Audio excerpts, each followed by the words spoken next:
So I wanted to get a chance to talk about my time going back to being a Caped Crusader and finishing the second game in the series. Take a moment to pause there. Two important things to start with is one, a small memorial to my boy. Spoiler alert from 2011, but rip to my boy the Jonkler. I was not expecting that at like 2 in the morning when I was finishing the game. I won't say it broke my heart or anything, but man, Batman seems so sad. Not just broody, but genuinely sad. And thing number 2, someone preachy 20 years from now, maybe today, maybe tomorrow, is going to say in the comments, you didn't actually complete the game. I didn't do all the Riddler quests. They do not interest me enough. I would do them as I came by them, give them a few minutes of try each, and if I couldn't figure it out, then good enough. A lot of those quests seem like they need to be done with all the right tools. I'm also confused that Catwoman is able to pick up Batman's Riddler trophies, but Batman cannot pick up Catwoman's Riddler trophies.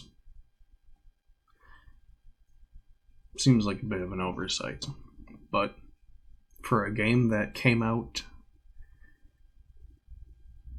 actually just before Skyrim, now that I'm looking at the date on that, pretty good game, honestly. Holds up graphically. The wall textures for the buildings are a little crappy, but what can you do? Silencio. I definitely liked the storyline. The imminent countdown felt very Majora's Mask. The combat system was definitely refined. I had less issues with countering this time. It took me a few tries to figure out that you need to press the counter button once per person you need to counter, so that was my fault. Knife dodging just did not make any sense in my head. I got it done a few times, but then there was a few other times where it just didn't work. So, skill issue on my part. Everything else seemed really well done. I liked how it worked. It felt good.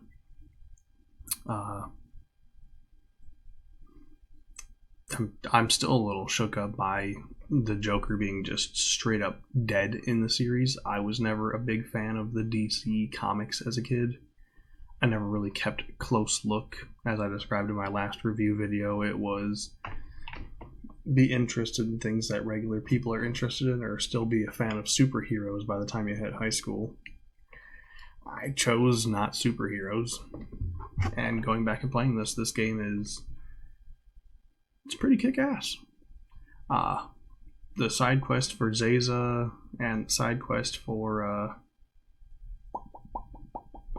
Deadshot, 2 quests that I did not get to complete as Zaza didn't call me often enough and Deadshot did not kill people enough. It's definitely one of those games that if you were to take the time to full through it, 100% it, I could see it being a really tedious game, a very good collectathon. It would keep you going back through areas, searching for extra hidden pits, holes, windows, etc. to jump through. There were a few of them that I tried that I definitely did not get. I also have a question for anyone in the audience, literally anyone. Between this game and the last game, is it just tradition in the game series for Batman's suit to get progressively more fucked the longer he stays in these places? Like, you start the game off with a fresh new bat suit, looks clean, well pressed, and then by the end of the game, you're wearing like 3 strips of cloth and a piece of floss to keep it together. Why is that? Is that like a combat rating? Like, hey, you sucked at combat so bad your batsuit got scuffed? Or is it just the game will progressively get a crappier suit as you go on? Someone, if you can in the comments, do clue me in, because I'm not sure if that is. If it means I suck, yes, I'll admit it. I got hit a lot. As far as series go, I was very apprehensive to play this because we all know the curse of series. Once a game does really good, every developer hits the oh shit button and tries to send out another product as quickly as possible. This did not seem like that. I mean, it was done in a relatively short time. Asylum came out in 2009. Arkham City came out in 2011, just based on the stats that I'm reading over here. So that wasn't a long time to republish an entirely new whole ass game. I mean, they had to add mechanics that weren't there. It wasn't just 16 rooms in a giant mansion, it was a whole city. Well, a part of a whole city. Arkham City. Yep. But I mean, it for only 2 years of make time, they either really believed in themselves and started super early on the dev process, or they actually managed to crank out a game like Obsidian style when they're like, hey, Fallout 3 was good, make another one. And then New Vegas went on to be like the most sensational game in history. I can't make the same claim here that from Arkham Asylum to Arkham City it was sensational, because those damn AR trainings are going to drive me nuts. They will haunt my every waking moment for at least another week. But aside from that, it was really well put together.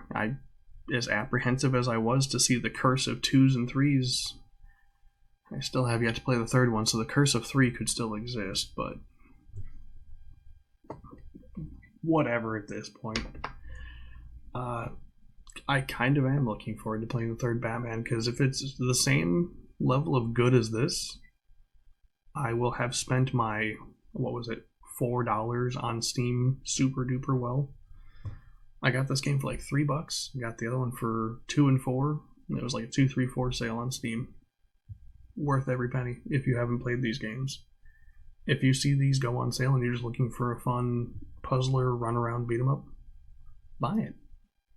Buy it on sale. I can't advise paying $30 for this game at this age, because I mean, there are some things that seem a little dated. Again, skill issue for me on the knife combat, but controls get a little janky time to time. It's a collect-a-thon, which isn't really my deal anymore, but some people love collect-a-thons. I don't know. I'd like to see the third game perform as well. I will see you guys there when I finally get around to recording it.